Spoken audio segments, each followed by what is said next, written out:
Hello guys, welcome to the trader Serena. So let's see, आज हम details में पढ़ेंगे किस तरीके से ब्रेकआउट को ट्रेड प्लान करना है।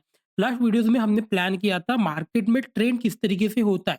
देन हमने सेकंड वीडियो में प्लान किया था रेजिस्टेंस और सपोर्ट क्या होते हैं, किस तरीके से उन्हें आइडेंटिफाई करना है। थर्ड वीडियो में हमने प्लान किया था मार्केट किस तरीके से चार्ट पैटर्न्स बनाता है, कि मार्केट एक इनिशियल मोमेंटम देता है, फिर एक रेंज में ट्रेड करता है, फिर एक कुछ ना कुछ पैटर्न बनाता है। इस तरीके से कुछ प्लान हुआ था। अभी प्लान करेंगे कि ब्रेकआउट्स को किस तरीके से प्लान करना है।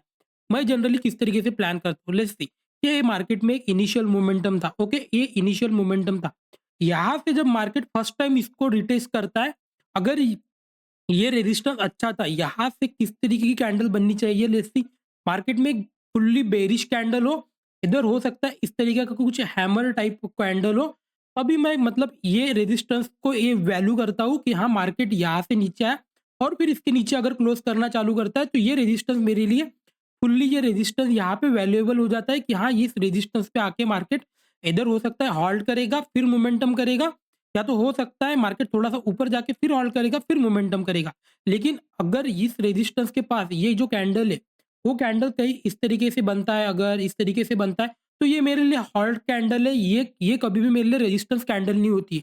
ये मेरे लिए हॉल्ट कैंडल है। मार्केट अगर यहाँ पे थोड़ा सा 1-2 कैंडल हॉल्ट करके फिर ब्रेकआउट देता है, मैं फुल क्वांटिटी में फिर से ट्रेड प्लान करता हूँ। इस तरीके से मैं जनरली ब्रेकआउट्स को प्लान आउट करता हूँ। लेकिन एक इनिशियल मोमेंटम होना ज़रूरी है ब्रेकआउट्स के लिए, कि हाँ, मैं जनरली ये फर्स्ट ब्रेकआउट पे कब प्लान करूँगा, अगर मार्केट यहाँ से हॉल्ट करके ये ब्रेकआउट दिया है, ओके, ये ब्रेकआउट दिया, अगर मेरे से यहाँ से अगर मैं मिस आउट कर देता हूँ, तो फिर मैं प्लान करूँगा यहाँ से जब प्रीवियस फर्स्ट ब्रेकआउट मिलेगा, अगर ये प्राइस अच्छा है, तो मार्केट यहाँ से इनिशियल मोमेंटम में जो सेकंड मोमेंटम करेगा, वो बड़ा मोमेंटम कर देगा। लेकिन लेट्स सी, मार्केट ये इनिशियल मोमेंटम किया, ओके, लेकिन मार्केट ने यहाँ पे जो कैंडल बनाई, यहाँ पे जो कैंडल बनाई, वो कैंडल इस तरीके से कुछ है। इधर वो फुल्ली बेरिश कैंडल है जिसमें थोड़ा सा वीक है, थोड़ा सा नीचे के साइड, या तो वो कैंडल इस तरीके का है, कुछ हैमर है।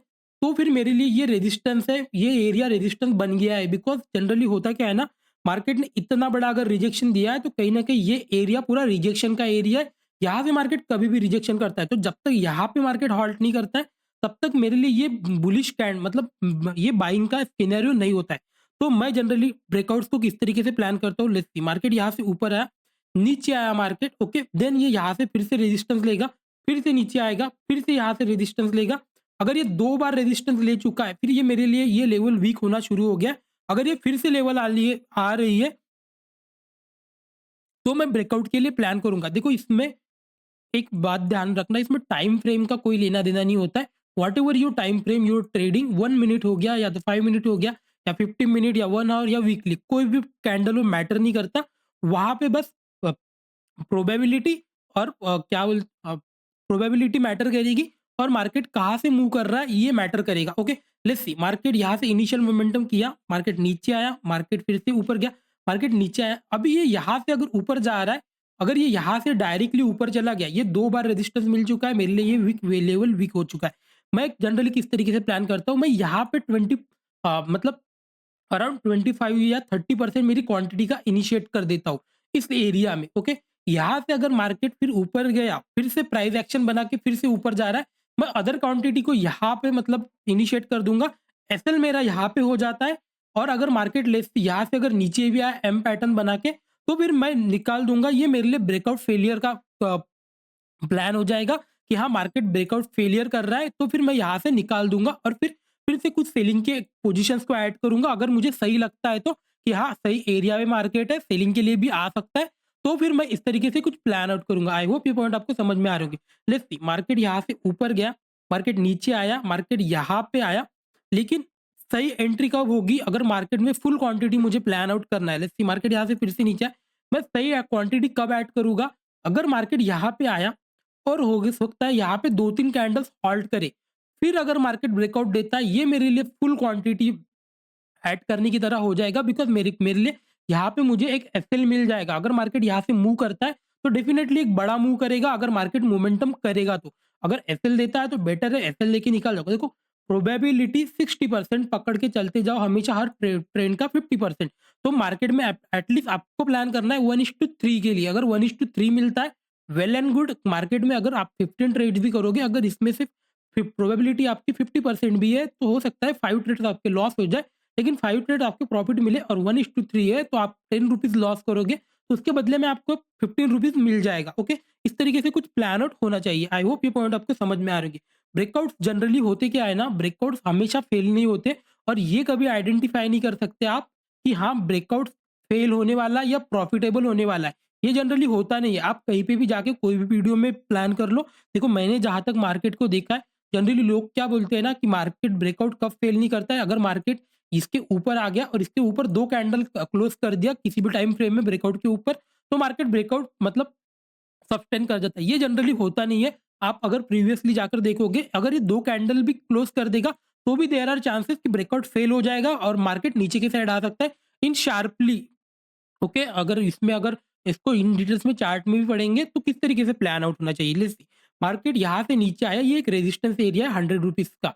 ओके, तो यहाँ पे अगर मार्केट फिर से रिवर्स आ रहा है, यहाँ से रिवर्स आ रहा है, अगर ये यहाँ से ऊपर निकल गया तो ये डेफिनेटली अप ट्रेंड है। यहाँ पे आप क्वांटिटी इनिशिएट कर सकते हो, मार्केट ऊपर के साइड जा रहा है। लेकिन अगर मार्केट इस लेवल से 2 बार आया तो ये कहीं ना कहीं रेजिस्टेंस बन चुका है अभी। फिर मार्केट को किस तरीके से लाएंगे, अगर ये यहाँ से डायरेक्टली निकल जाएगा तो बेटर है यहाँ पे 30% क्वांटिटी को इनिशिएट कर दो। अगर मार्केट फिर से अगर अच्छा प्राइस है तो मार्केट नीचे आएगा थोड़ा सा, फिर ऊपर के साइड क्रॉस करेगा। 70% क्वांटिटी को यहाँ पे इनिशिएट कर देना अगर वो बाइंग का ट्रेंड है तो।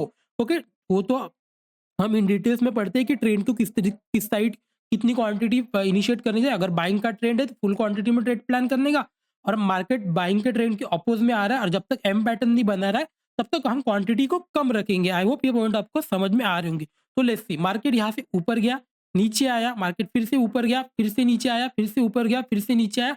ये अभी अगर 3 बार कंटिन्यूअसली अगर ये एक ही रेंज में ट्रेड कर चुका है, तो फिर देयर आर चांसेस कि ये यहाँ से पहला इनिशियल मोमेंटम ही बड़ा कर देगा। तो देयर आर चांसेस, तो फिर मैं किस तरीके से इसको भी प्लान करूँगा। लेट्स सी, मैं यहाँ पे प्लान करता हूँ, फिर अगर ये 3 बार एक ही रेजिस्टेंस को हिट किया है, तो मैं यहाँ पे 70% फिर क्वांटिटी को ऐड करूँगा। ये मेरे लिए डिफरेंस होता है कि मार्केट कितनी बार वो रेजिस्टेंस को हिट कर चुका है।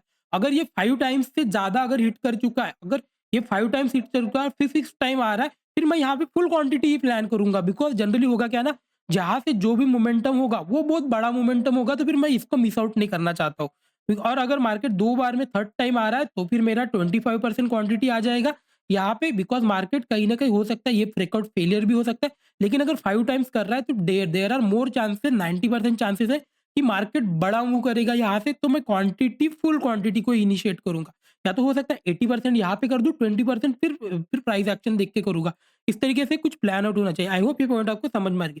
सेलिंग के साइड सेम, मार्केट अगर नीचे आ रहा है, लेट्स सी सपोर्ट यहाँ पे लिया, ओके, फिर मार्केट प्लान करेगा। अगर इसके नीचे डायरेक्टली आ गया, एक कैंडल ऊपर गया, मार्केट फिर से नीचे आ गया, तो ये मेरे लिए कंटिन्यूएशन का ट्रेंड है।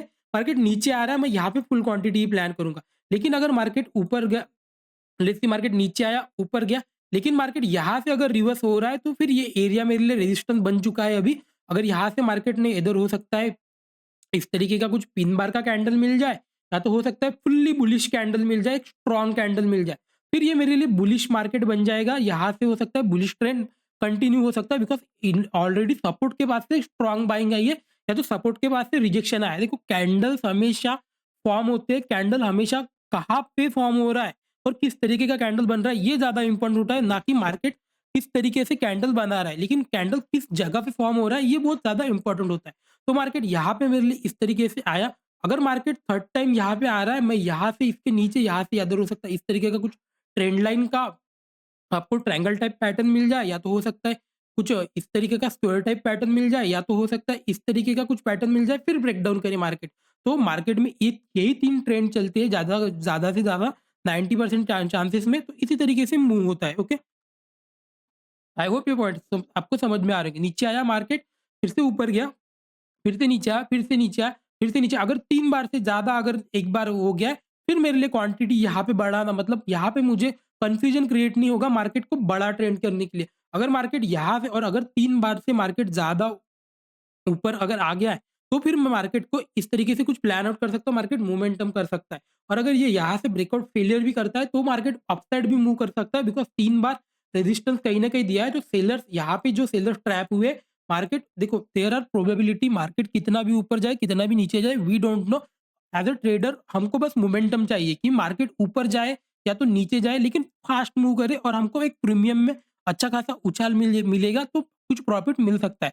आई होप ये पॉइंट आपको समझ आया। अब दूसरा आ जाते हैं ब्रेकआउट फेलियर को किस तरीके से ट्रेड करना है। ओके, ब्रेकआउट फेलियर्स को अगर देखोगे, मार्केट ऊपर की साइड गया, नीचे की साइड आया, मार्केट ने यहाँ पे ब्रेकआउट दिया। ओके, मार्केट ने यहाँ पे ब्रेकआउट दिया, तो ये एरिया मेरे लिए बाइंग का एरिया रहेगा। ओके, मार्केट यहाँ से ऊपर आया, यहाँ से ऊपर आया, नीचे आया, फिर से एक बार ऊपर आया, लेकिन इस एरिया को ये निकाल नहीं पाया, मार्केट फिर से इस लो के नीचे आ गया। ये मेरे लिए ब्रेकआउट फेलियर हो चुका है।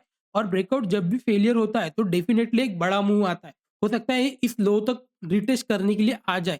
जब भी ब्रेकआउट फेलियर होगा मेरे लिए 2 ही चांसेस में मैं बड़े क्वांटिटी में प्लान करता हूँ। इधर market breakout day flat open होके, या तो मार्केट ब्रेकआउट फेलियर करे गैप अप ओपन होके। जनरली मैं किस तरीके से प्लान करता हूँ ना, मेरे लिए लेट्स सी मार्केट यहाँ पे इस रेंज में ट्रेड कर रहा है। ओके, इस रेंज में ट्रेड कर रहा है। अगर मार्केट गलती से गैप अप खुल गया तो फिर यहाँ पे बायर्स और बायर को थोड़ा कंफ्यूजन होगा, तो मैं यहाँ से इस तरीके का कुछ प्लान करता हूँ ब्रेकआउट फेलियर के लिए। और तब मैं अच्छी क्वांटिटी में प्लान करता हूँ। अगर मार्केट नीचे आता है तो यहाँ तक मेरा एक टारगेट हो जाता है। लेकिन मैं ब्रेकआउट को कब प्लान करूंगा, अगर मार्केट फ्लैट खुल रहा है, इसी एरिया में खुल रहा है, फिर ब्रेक कर रहा है मार्केट के इन रेंज में, मतलब मार्केट के टाइमिंग में, तब मेरे लिए ब्रेकआउट मतलब ज्यादा इंपॉर्टेंट है। तब मैं मार्केट में ब्रेकआउट के लिए प्लान करूंगा। तब मैं थोड़ा मतलब कंफ्यूज मतलब क्लियर कर देता हूँ कि ब्रेकआउट फेलियर नहीं हो सकता। देयर आर रेयर चांसेस कि मार्केट अभी ब्रेकआउट फेलियर कर सकता है। लेकिन मार्केट इन अगर गैप अप अगर ओपन हो जाए, जैसे ऊपर के साइड ओपन हो, इस तरीके का कुछ पैटर्न बन रहा है, मार्केट इधर गैप अप ऊपर के साइड ओपन हो, या तो मार्केट नीचे के साइड ओपन हो, तभी मैं मतलब सेलिंग के लिए या तो बाइंग के लिए प्लान करूंगा। अगर मार्केट यहाँ से कुछ प्राइस एक्शन बना के नीचे आता है तभी मैं कुछ सेलिंग के लिए प्लान करूंगा। अगर मार्केट इस तरीके से कुछ प्लान बनाता है तो मैं ब्रेकआउट फेलियर के लिए यहाँ पे प्लान करूंगा कि हाँ मार्केट गैप डाउन तो खुला लेकिन कहीं ना कहीं ब्रेकआउट फेलियर मिला, एक डब्ल्यू पैटर्न यहाँ पे मिल रहा है, तो मैं यहाँ पे बाइंग प्लान करूंगा। नीचे लो के साइड मेरा एसएल रहेगा। अगर मार्केट ऊपर के साइड जाता है तो इस एरिया तक मेरा फिर से टारगेट हो जाने वाला है। तो यहाँ पे दोनों बड़े टारगेट्स मिलते हैं। बस आपको आइडेंटिफाई करना होता है एंड देयर आर चांस ये भी, अगर इस ब्रेकआउट फेलियर को भी लेंगे तो इसको अगर 40% भी अगर 40% भी अगर इसकी प्रोबेबिलिटी अगर लोगे, 50% तो जनरली हो ही जाती है। और अगर आप बड़े टाइम पे में कंटिन्यू ट्रेड का प्लान कर रहे हो 100 ट्रेड, तो फिर ये 60% भी चला जाता है। मैंने जहाँ तक इसको मतलब इसको जहाँ तक मैंने देखा हुआ है 60% भी इसकी प्रोबेबिलिटी चली जाती है, या तो ब्रेकआउट की हो या तो ब्रेकआउट फेलियर की हो, दोनों में तो एटलीस्ट 1:3 आप प्लान करना। इसमें ज़्यादा से ज़्यादा एटलीस्ट 1:3 आपका प्लान होना चाहिए। इससे कम आप प्लान मत करना, वरना होगा क्या ना, लॉन्ग टर्म में आपको प्रॉफिट नहीं मिलेगा, लॉन्ग टर्म में आपको लॉस होगा। तो इस तरीके से कुछ प्लान होना चाहिए। आई होप ये पॉइंट आपको समझ में आ रही है। अब इन डिटेल्स में चार्ट पे देख लेते हैं किस तरीके से ब्रेकआउट्स होते हैं और किस तरीके से प्लान करने चाहते हैं। लेट्स फिर निफ्टी का चार्ट देख लेते हैं। ओके, यहाँ पे अगर आप देखोगे डेली कैंडल में मेरे लिए ब्रेकआउट किस तरीके से प्लान होते हैं। ओके, लेट्स सी मार्केट यहाँ से आया, ये एक रेंज में ट्रेड कर रहा था। ओके, और मैंने आपको ये बताया 1 2 3 4, अगर ये फोर्थ टाइम अगर यहाँ पे निकल रहा है तो मैं किस तरीके से प्लान करूंगा। मैंने यहाँ पे मेरी 70% क्वांटिटी इनिशिएट कर दी। और अगर जब मार्केट यहाँ से फिर से ब्रेकआउट दे रहा है, ऊपर जा रहा है, मेरा एसएल कहीं तो यहाँ पे रहेगा। अगर मार्केट यहाँ से फिर से ऊपर जा रहा है, मैं 30% क्वांटिटी को यहाँ पे ऐड करूंगा। अगर मार्केट ऊपर जा रहा है, वेल एंड गुड, मुझे यहाँ पे 1:3 टारगेट मिल चुका है और मेरा प्रॉफिट यहाँ पे मिल चुका है। ओके, आई होप ये पॉइंट आपको समझ में आ रहे होंगे। लेट्स सी फिर से मार्केट नीचे आया, ये मेरे लिए कंटिन्यूएशन का पैटर्न है। यहाँ से अगर देखोगे कहीं ना कहीं मार्केट हॉल्ट किया, फिर से ऊपर गया, ये मेरे लिए कंटिन्यूएशन का पैटर्न था। यहाँ पे मुझे एक एसएल मिला होगा। मार्केट देखो यहाँ पे ब्रेकआउट फेलियर की तरह कुछ तो पैटर्न बना हुआ है। ओके, मार्केट यहाँ से ऊपर गया, ऊपर आया, गैप अप यहाँ पे ओपन हुआ, नीचे आ गया। ये यहाँ पे अगर आप देखोगे इंस्टेंटली एक एम पैटर्न बनाया। ओके, एम पैटर्न बना, फिर मार्केट ब्रेकआउट फेलियर हुआ, मार्केट नीचे की साइड आया। इस तरीके से कुछ प्लान आउट होना चाहिए। आई होप ये पॉइंट आपको समझ में आ रहे होंगे। लेट्स इन डिटेल्स में इधर भी कुछ देख लेंगे।